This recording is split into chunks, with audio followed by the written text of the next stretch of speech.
right.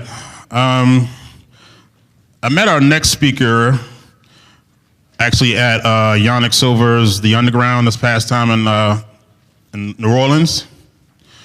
And the funny thing, after I met him, I never went back to the conference. Somehow I found my way on Bourbon Street and lots of different drinking establishments. But you know me, I don't drink, so. But no, I met this guy, and I just immediately, just listened to him talk. He's sounded real smart, and he was saying stuff about how he was getting leads online for like mega construction products and stuff, projects and stuff, like landing like $250 million, $300 million deals. I'm like, holy shit. Like, how do you do that? And so, and it was an instant friendship. But no, this guy, man, we've become friends over the past, over this past year. This guy's brilliant, man. I've seen him do quite a few things. When I first met him, he was really focused on SEO, and then he was like, I'm going to learn this Facebook stuff. People are making too much money on it. And so, and he did that. And not only did he learn it, he did it well. And did it well to the point where he taught some other people. And I saw their results because I promoted his offer. And, so he's the truth. So without further ado, I'd like to introduce Ryan McKinney, AKA Rymac.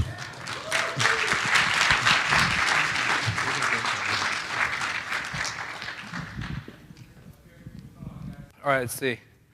Is this, let's make sure we got this working. Perfect. So I really like when Greg introduces me because he calls me brilliant. So believe everything he says about me. It's good stuff. So like he said, I'm going to get into my story a little bit. Greg and I met earlier this year. We had a blast in Bourbon Street. And as I tend to do, if you start hanging out with me at a conference, you won't make it back into this room again. So if you came here to learn inside the room, just don't hang out with me outside of here. Because we ain't coming back. So my journey, I started in 2006, 2010, those 4 years, I was in the Marine Corps. And I was in the Marine Corps as an E2. Do we have any veterans by chance in here? Raise your hand. Thank you, veterans, for your service. So I was in a Marine Corps in E2, and I have kids and a wife, and in my paycheck, like I might see $1,200 a month in a bank account, coming in. So it sucked. It was my first exposure to IM. If you guys remember, so that Rich Jerk era, I think, was in that 2006. If you guys, I remember that, seeing that offer. I bought it. It sucked. No, I'm joking. If it's you, no, I'm just playing. But no, I was buying everything. I didn't know, I was in the Marines. When I got out the Marines, I got really lucky because the Marines put me in this position as a financial analyst, and then they're like, test out this stuff over here and then see if it works. And I saved the Marines a bunch of money. Like $250,000, like within a couple months, and they're like, this whole thing is going in the government. So I became a commodity overnight, an expert in the financial system, and then so I said, I'm going to get out the Marines, and I'm going to do that corporate ladder jump. You go to college, you get a degree, and then you get promoted, you do good. And so I started that. I was good at it, and in a year and a half, I got to the top, so I was like, damn, this sucks. Like, there's no, I'm 25 at this time, like, where else can I go? So 2011, I had pinnacled in my position. There's only really one more place higher that I could go. And so I came back to this internet marketing thing. And I'll tell you the story when I was in the Marines and how my first taste of it. But this is sort of my journey, okay? So I've only been a full-time internet marketer since 2011. But I got my first little taste, back in 2006. So I've been around for a while. So that last bullet point, in 2011, I got the urge to kick the shit out of my alarm clock. Who hates their alarm clock? Like that beep, beep, that noise. So I wake up in the morning, I rip it out the wall, and I cursed it out. I talked to it, and I told my fiance that day, like, I'm doing whatever I can to not have to wake up this alarm clock. And that's what I did. So I went back to internet marketing. I went back, and I started looking into how to make money online. Just do something different. You guys have all been there where you have a job or you do something you don't enjoy to pay your bills, and you want to do something different. You want to be your own boss, right? I think that's why you're all here. I didn't realize this entrepreneurial spirit that I had in me. Now, when I look back, I go, I was stealing cigarettes from my grandparents and selling them to high school kids when I was in high school, Like I've been an entrepreneur my whole life. So within 2 months, I got my first $800 check. Okay, so what I was doing was I basically was approaching local businesses and saying, hey, I can do your SEO marketing for you. And they're like, okay, here's money. And I was like, this is awesome. So, let's keep doing this. And so once I got paid that first $800, I didn't have a clue what I was doing. I was basically arbitraging. I was taking a Fiverr gig and for $5 and selling it for $1,000. We're going to get into that in a little bit too. Since that day, I've personally generated millions of dollars in online from either SEO, from paid traffic, just either webinars. But I've done millions of dollars since that first check in 2011. And more importantly, since that day, I've helped a lot of people, just like everybody sitting in this room, generate. And as a group, all of my students, it's got to be in the millions. I don't keep track anymore. I get stuff all the time. People, hey, I made like 100 grand last month, thank you, and things like that all the time. Like I don't keep track of it. So I haven't heard my alarm clock either since that day, but maybe 4 times. And one was for this, because I had to get an early flight to come here like 8 in the morning, so I had to listen to the alarm clock for like the 4th time in my life 2 days ago to come here. So let's go back to that first taste of internet marketing. And I said it was damn discus fish. Okay, so everybody in here is familiar with ClickBank, I think, right? So in 2006, in the Marines, I understood affiliate marketing to be, okay, someone likes fish, cool, you got to sell them a fish product, and then pay for traffic for that. Oh, well, if they like fish, but they show they like discus fish and sell them a discus product thing. And to me, that made sense. Didn't know what I was doing.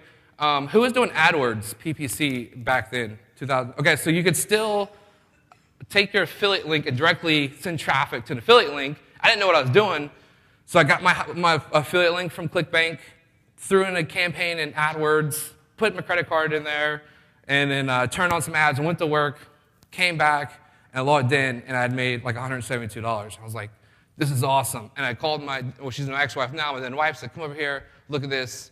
I'm not stupid, and I'm going to be able to make money on this internet marketing stuff. You're stupid. And then so basically she's like, well, how much did it cost you to do that? And I'm like, oh, so I looked, burned up my credit card, $3,000, or between like $2,000 and $4,000, whatever the limit was left. Google snatched all of it, spit it all. So I lost my ass big time, and I quit. And I was like, oh, let me just pay attention to being a Marine. That keeps me busy enough. So that's one of my first tastes. I'm going to go through a few things that I'm not. I'm not a professional speaker. Okay, so I'm going to do a lot of things here up here that professional speakers probably don't do. But Greg asked me to speak here, and I was like, sure. I'm not offended by cursing because I like curse. So if I curse up here, I think you guys are kind of used to that following Greg. And if it offends you, you've already got past that, being a follower of Greg. So I need a drink of water. So I'm not here to convince you to buy anything either. Like I don't got any shit I got shit you can buy, but I'm not going to sell it to you.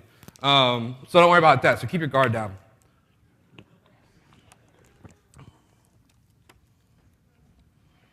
Let's see, what else we put on here? So, I'm not going to tell you no if you offer to buy me a beer at the bar later.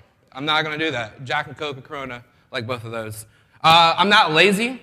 A lot of people may think, especially like, my family, they think the feds are going to like knock in the door like any day.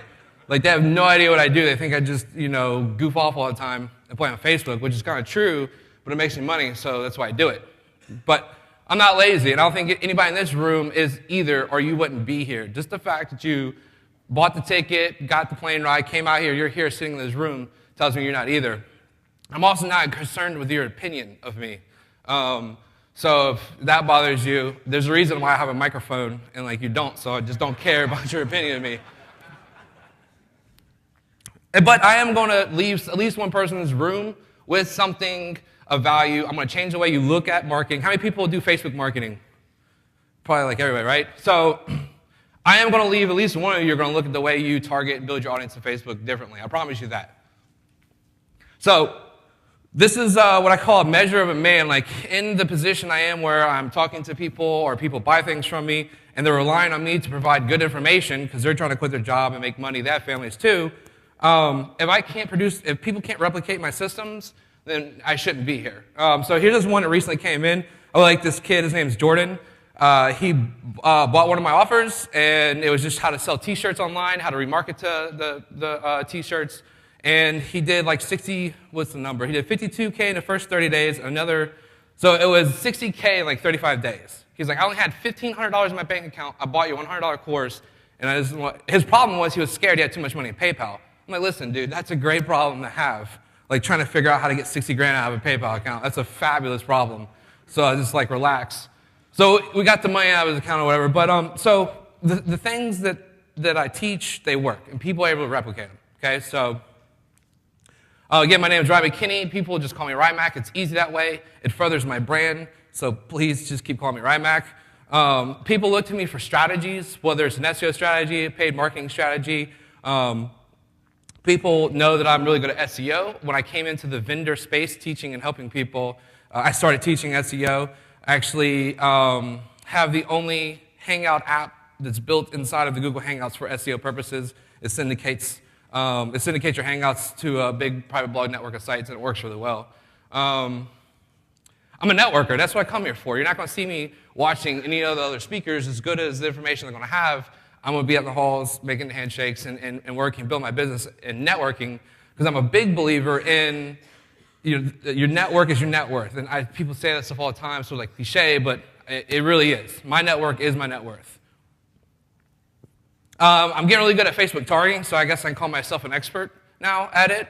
I didn't realize how good I was until I started showing people, and people were getting the type of results you saw, and I said, okay, well then I guess I can put expert behind that now. Consultant, so people pay me, come look at my stuff. I'll pay you X amount of dollars, you look, fix it, and go. And I've sold a lot on webinars. One of my best webinars was we did 500 grand inside a 90-day window. And it literally took me like 90 minutes to make the presentation for the webinar, and then it went on to make $500,000. I was like, that's cool, because I didn't spend any time on it. Overall, I'm just a serial entrepreneur, guys. And you see, I make money several different ways. So if you're talking about making money, I'm listening. That's just how I am. So, most importantly to me is I am a father, okay? So I have 4 boys. That's right, gentlemen, I'm batting 1,000. 4 boys. They are 11 to the youngest will be 2 soon, and that's my beautiful fiance, Brenda, who we'll talk about her in a minute, but she's awesome. She's the reason that I'm able to flourish as an entrepreneur, because she lets me, and she puts up a lot of my shit. It's not easy, I promise you. So let's go back to this. 2011, I was like, I'm ready to quit my job. It's over with. So I found who knows what Fiverr is? Fiverr, you can buy stuff for $5. I was like one of the original users. I forget when they launched, but it was brand new in 2011 for sure. Like I have my actual exact name, username, so I knew it was. And I was finding these SEO gigs for $5, and then I would go to local businesses and then sell them for $1,000. So you do the math, like it's good profit margins. And so I was just doing that a lot to the tune of like $250,000, like arbitraging Fiverr gigs, and I was like, this isn't a business. Like if Fiverr goes down, if whatever, the Fiverr provider leaves, and I got nothing else to sell them. But that's where I started, 2011. That first business I just told you, the Fiverr gigs, I grew that business, basically a local consultancy, to 6 figures really quickly. And once I got from that point where I grew the business, and then I started talking to people about it, and they were starting to get the same results as me, and they're like, hey, and they're like, let me give you money. And then I was like, oh, well, I can show people how to make money and make money? Like, that's perfect. So let's do that. So it's sort of how I transitioned over into what's here. So sell $250,000 worth of Fiverr gigs, basically. And so I'm sitting there, I'm like, all right, I've made a lot of money really fast. Don't know what I'm doing.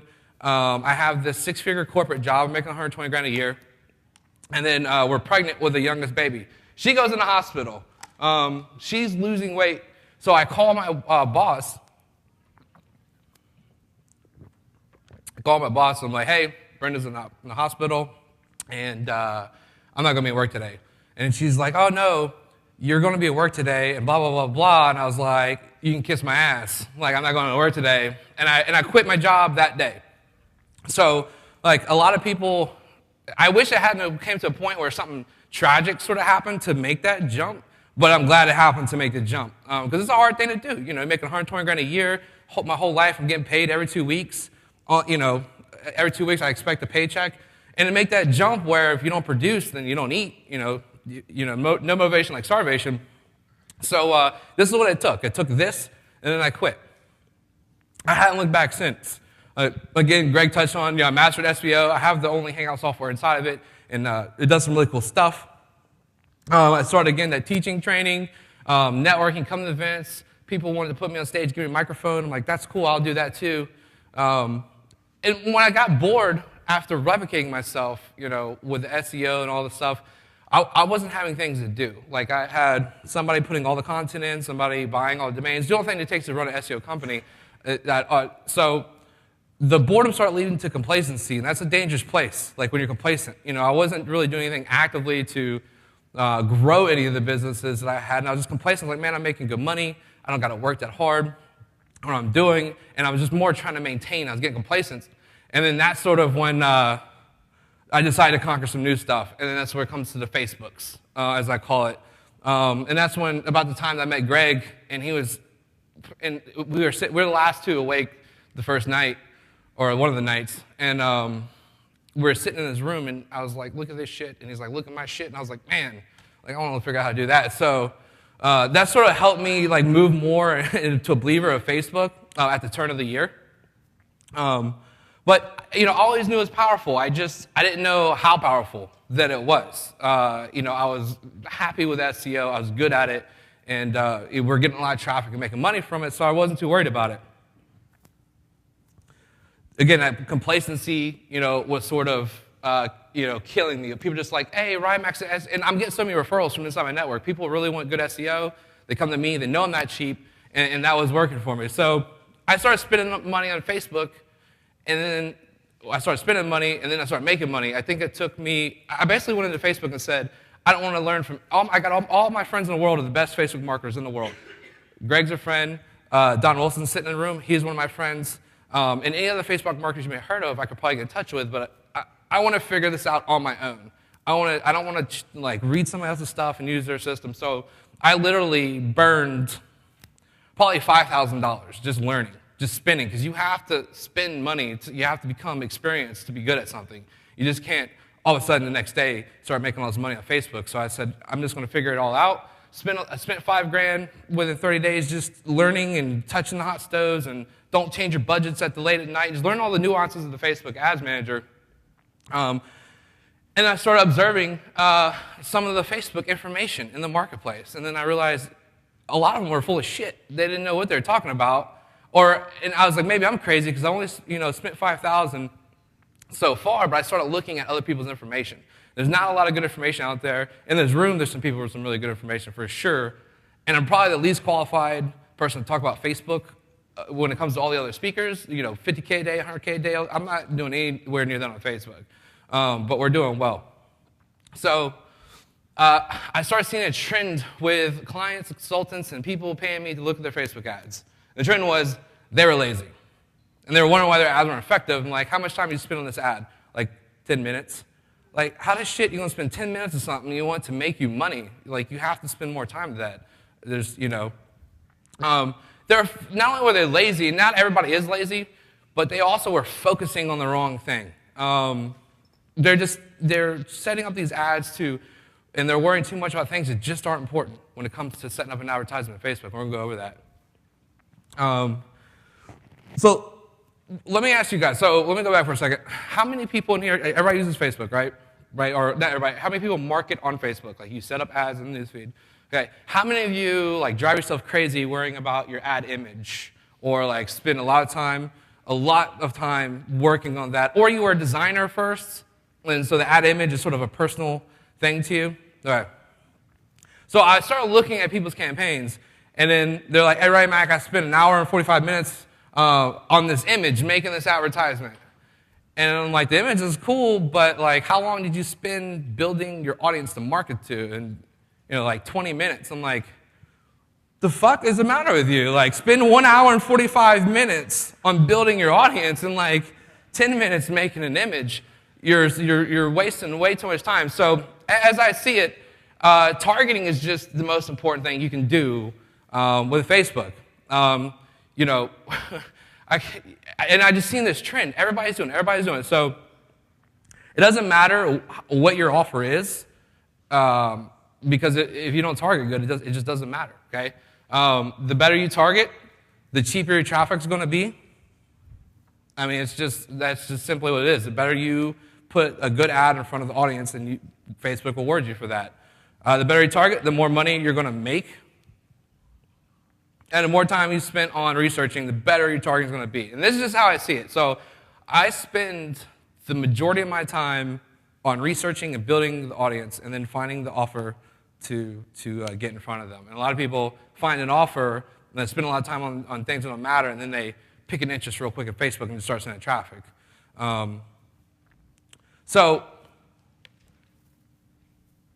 here's one of my first ways, okay? So I'm going to try to paint as good of a visual image as you can. How many people are familiar with the audience insights? Right? If you use it, if you don't use it, you need to get familiar with it. So this is what I call following the likes. Okay, so if you go into audience insights and you type in interest and you start really broad and say using hunting, because hunting is a really broad, big niche. You type in the word hunting, and then you go to the tab where it has likes at the top. Okay, it shows you all the people in that audience, what their top 10 likes are and their interests are. So then I go and I find a Facebook page that is in that interest that's sort of a little bit not as general, so maybe like gear. It's like a certain type of bow hunting equipment or a scent lock or whatever, but something a little bit more specific. And then I go to that fan page, and then I go down to the likes that fan page likes. And then I open that up, and it opens you up, and then I look at all of those likes, and then basically I have one monitor on one side, and look at the likes, and I type them into the interest. And then I just go down a list for anything that looks very specific. And with this, following the likes through, you find, let's see how it go to the solution. With following these likes through, you find really, really good interest. I find things that I know that nobody else has found inside of a niche, because nobody takes the time to open up the fan page, go look at all those likes, and then I'll pick one of the, if I find an interest, then I'll click that fan page. And then I'll go and look at all the pages that interest likes. And then I'll open up their likes, and then I'll keep keying it in. Okay, so if you do that for about an hour, I promise you're going to find some stuff that has never been marketed to inside of your niche, whatever your niche is. It's a really, really effective way of doing it. And that's one of the ways that I teach Jordan, who was the guy who did the 65,000 in a month. One of the ways that I showed him was I showed him this process, and I told him to go through it. So the keys here is looking for things that may be passionate, like a website, a forum. It could be a gear in your niche. I don't know, just anything that's not suggested by the ads manager interest or by the audience insights already. So let me ask you this question, like, how many people have a hobby or passion? Like you golf, you throw darts, play pool, right? You're passionate about your equipment. If it's a hobby passion, you want the nicest stuff. So I love shooting pool, okay? I have an expensive pool stick. I don't shoot enough pool, but I love shooting pool, so I take passion. So if I find an interest of a certain type of cue brand or pool stick brand from my research, then I know that I'm probably onto something, because the passionate person in that group is going to also want the nicest thing or the most expensive or the best, okay? Think of things like, again, whatever it is that you like to do or your audience likes to do, you want to find sort of the expensive brands in there. So brands, products, oops. So two ways that I capitalize on that train of thought is Google and Amazon for interest to market to. So you go to Amazon.com or go to google.com/shopping.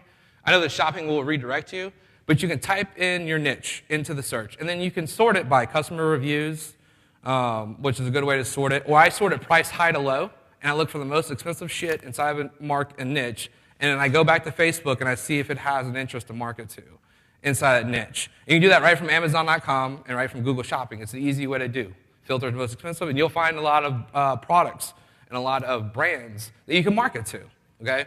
Some of the things we're testing on that too is basically just when we find really big stores like Sports Authority, like we're trying to build lists to Sports Authority lists, and then go approach them like, hey, we have this huge list of all the people that like you, on Facebook. Do you want to mail to it?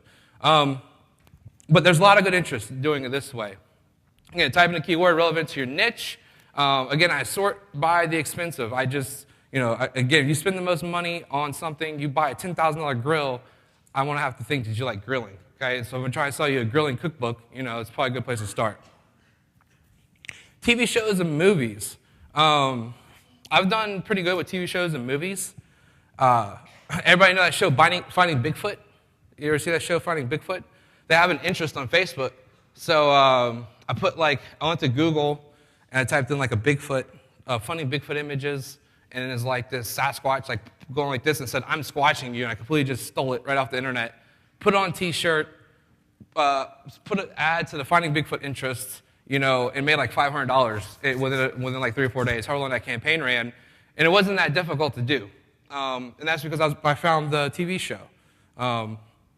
I've done well with a popular movie quote inside of a movie. So if you think of a movie that's really popular inside of a niche, or like the movie that signifies that niche, you can take a really popular quote from it and use that for your Facebook ads or to resonate with your audience. Okay, so we did one. I don't know if you guys know that movie, The Color of Money. I think it is.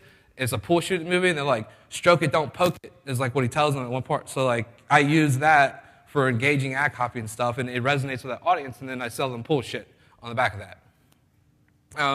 Authors and bestsellers, or even okay sellers. They don't have to be bestseller, because if you think about it, a bestseller, like I know who like John Grisham is, right? He's a bestseller, but it doesn't mean that I absolutely love all of his stuff, but I may like him on Facebook. So okay sellers are good too. Like people that only if you're really involved in that market would you probably know about that book. So Google Books is a good spot. We use Google Books. I mean, you can go to any you can just type it in online, simply, book and niche or your market name and find them. But Google Books is a good spot for that. But you'd be surprised. I know there's a couple authors out there that we market to their books, individual books, that actually have interest to market to on Facebook. There's a lot of stuff out there people don't find because they don't take the time to do this research. All right.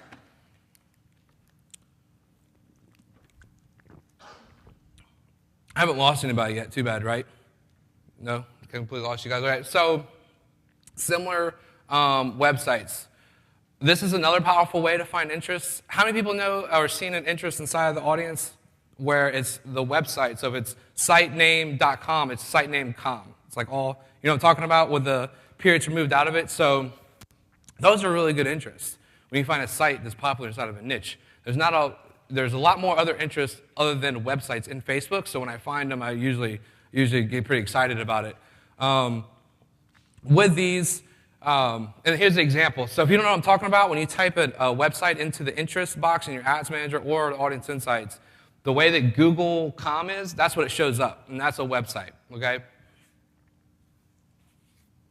Find a big site, and I use an example, PGAtour.com, and you can go to Alexa, okay, Alexa.com, or I think it's Alexa.com. I think there's one, if you type in like similar websites, there's a database that comes up too, but you could type in PGA Tour in Alexa, go look at all Alexa, and there's a part in Alexa where it says, view similar sites. And it tells you sites that are similar to that site. So then I take all those and go back to the interest and see if there's an interest for those sites that I can market to.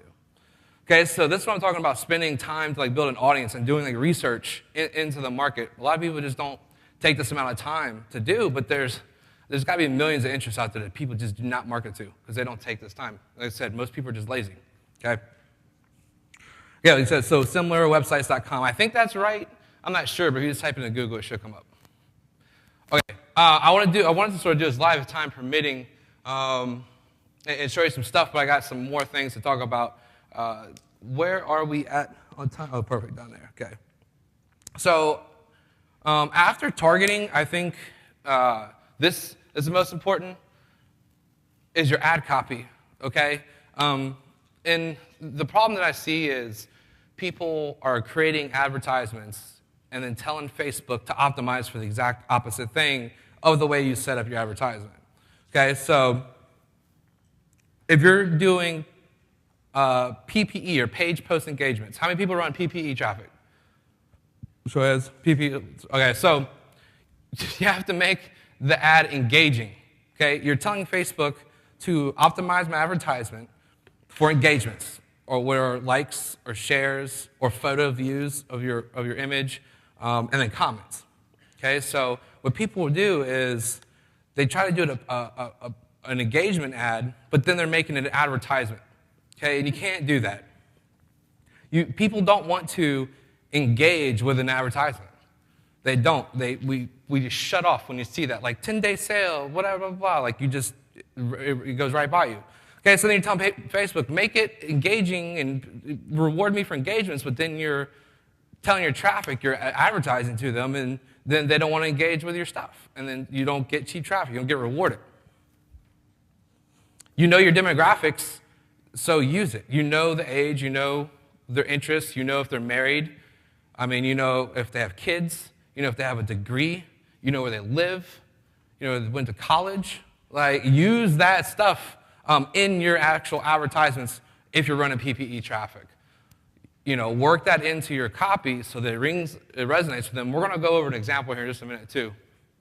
So here's an example of how to use your demographics. So this shirt says, it looks like it says, my husband's awesome, but it says, my husband's wife is an awesome special educator. Okay, so it's a fun shirt because it's the woman saying herself is an awesome special educator, but it looks like she's saying her husband's awesome.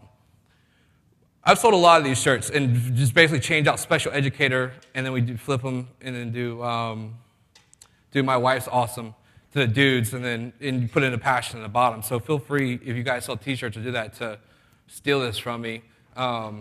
It works really well. So when I set up the actual copy for this ad, it's basically just a t-shirt. There's no $19.95. There's no scarcity. It doesn't look pretty. It's just this image. Oop. Yeah, it's just this image. That's it. That's it. Okay? This is the ad copy for an ad like this. So it would be special educators. Well, this was the wife to the husband, but it would be the passion or hobby. So you call that out. So you're doing like pool shooters, dart throwers, and then you would say, do you have an awesome wife? And then you would just put a link to an offer in there, okay? You put click here, just click in the word, but you're just putting a link in there so they have the option. And then right below that, tag her in and let her know you think she's awesome, and then click the link or blah, blah, below for more details. So what happens is, especially when we run that for the guys' shirts and girls, like all the husbands are tagging in their wives. Like, I think you're awesome, baby. I want this shirt.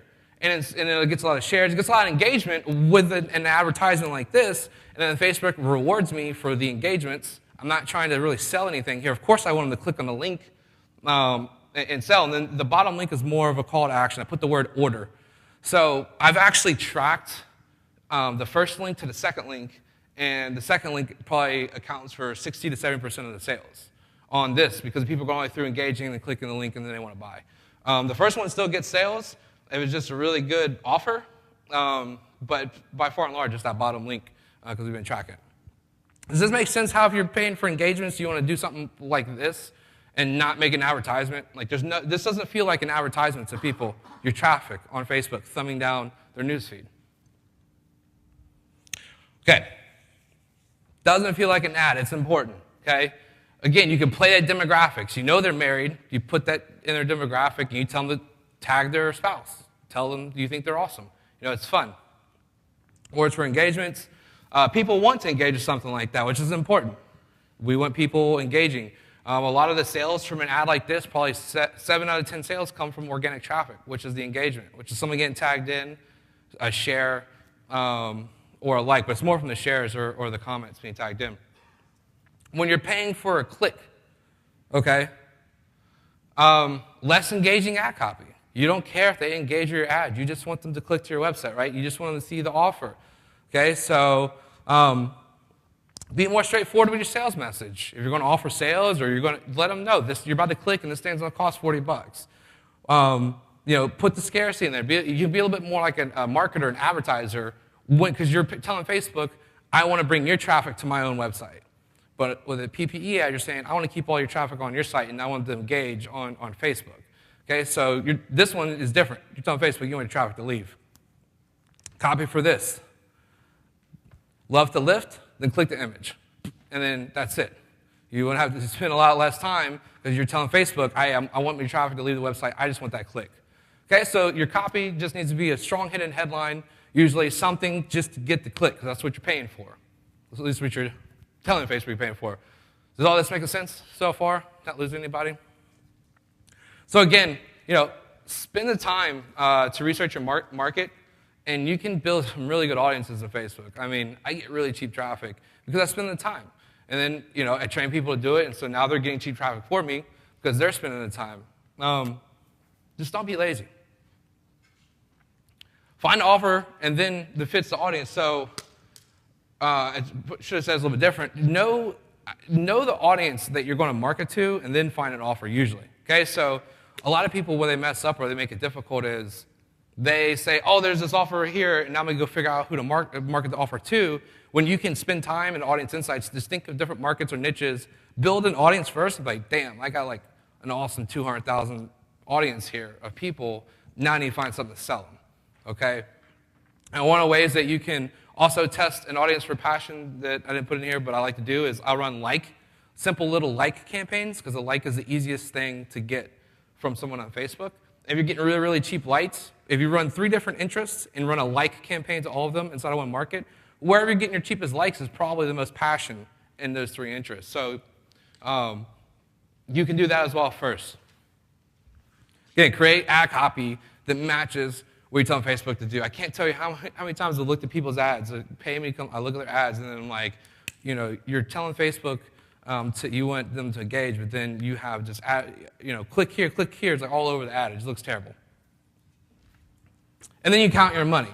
Okay, it's not that difficult. So Facebook has made it extremely easy, and this is an analogy that I like to use, is, using Facebook to make money is like taking candy from a baby, but that candy is money. Because they give you the audience insights, they give you the tools, you have everything you need to research, you know everything about the person. I mean, if I know you're married, I know you have kids, I know your net worth, I know you're into college, I know everything about you. I'm going to sell you some shit, I promise. So, I told you I wasn't here to sell you some shit, though. Did at least one of you learn something in here? I only was going for one. Okay, it's a lot more than one. Perfect. Okay, so if you want to keep in touch with me, it's pretty simple. Strategically Spilled Milk is like my blog. Usman Rahman, he's my business relations manager. That is his cell phone. So write it on all the bathroom stalls on your road trip home in the sideways. And then there's also his email. So if you guys need help with anything, just hit him up, shoot it in, and we'll work it out. Just say, hey, I was here. I saw you talk about some stuff, ask some questions, and we'll make sure to take care of you. But other than that, do we have questions? Did I do good on time for questions? I think I did. Question? Yep. Yeah, if I had a mouse.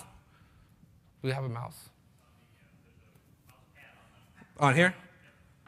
I need a mouse, like an actual.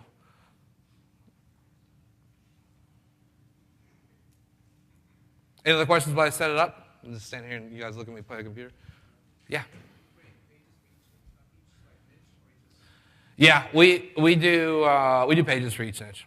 It takes like 5 minutes to create page, find an image, toss it up, and get it up. We don't even build. We just put the page up and we start sending traffic to it and sell stuff right off the page. Nope. We only build them up after. Like I have pages with like 10, 20,000 fans, and it's all from just selling. And I'm like, well, this is a good page. So then we'll start, getting leads from it and do other things. But we just go right to selling immediately. Any other questions? Yeah.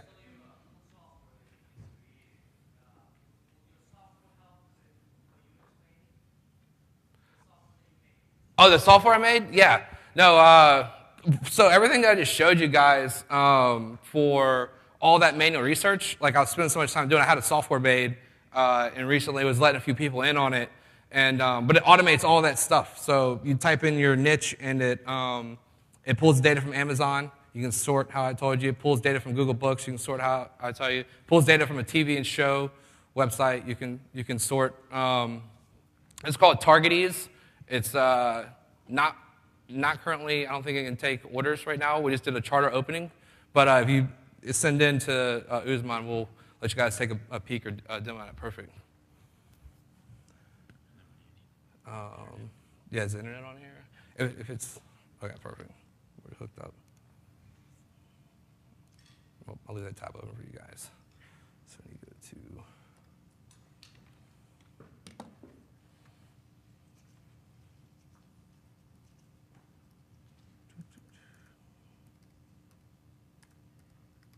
okay, so I'll show you guys the audience insights real quick, and we'll just make an audience. It won't take but a few minutes to get logged in here, of course.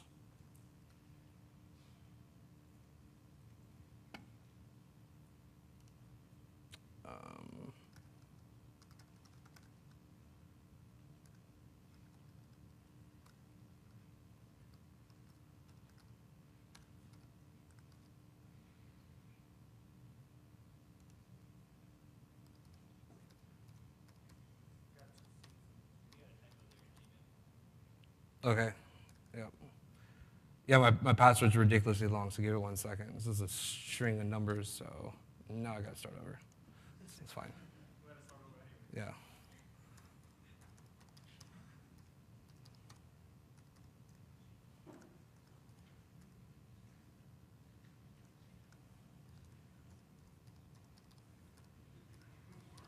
I'm telling you, it's easier with a keypad. I hope I got it right. Shit. Score.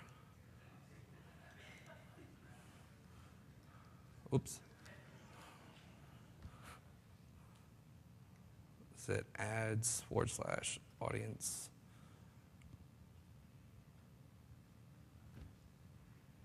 This computer's really, it's thinking.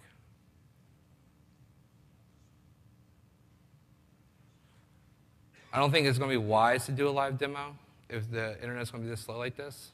What we'll do, though, is definitely show you after. Greg, or guys, where am I at on time?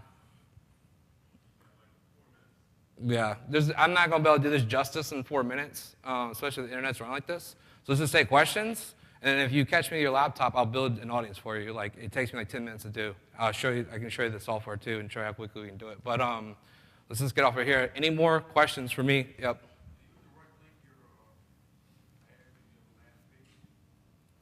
Yes. Yeah, so you're asking if we go direct to an offer. It's either if we're selling something to go direct to an offer, or we put an opt-in in front of it. It just all depends on what we're trying to get. You know, are we trying to build a list, or are we trying to just sell something directly? So it depends. Yeah, Target-Ease, yeah, shameless plug. Yeah, he was sitting behind me on the plane in, like, Rymac, what up? Oh, you did Target-Ease? Like, yeah, that's my shit. Yeah, hope you bought it. So, any other questions? Yes, sir. I can't talk about that. I've never been banned, so I'll leave that to other people. That Greg obviously, he says he's got that work apparently. So don't talk to me about bans. Any other questions? If not. I mean, I've never scraped. I've never like tried to take a shortcut. I've just used what Facebook gives me as tools, and then I do that. Never really looked for. My software doesn't even isn't a shortcut. It's just I was spending all the time. I was showing you guys. I was like, damn, this is way too much time. So the software just pulls the data in one dashboard for me, and then it's copy and paste already. So then I can, instead of like looking at one screen and typing in, nope, delete, type it, I can just copy and paste it all at one time and see if I find interest, and then start working the audience insights from there. So, nope. All right, guys, thanks for having me.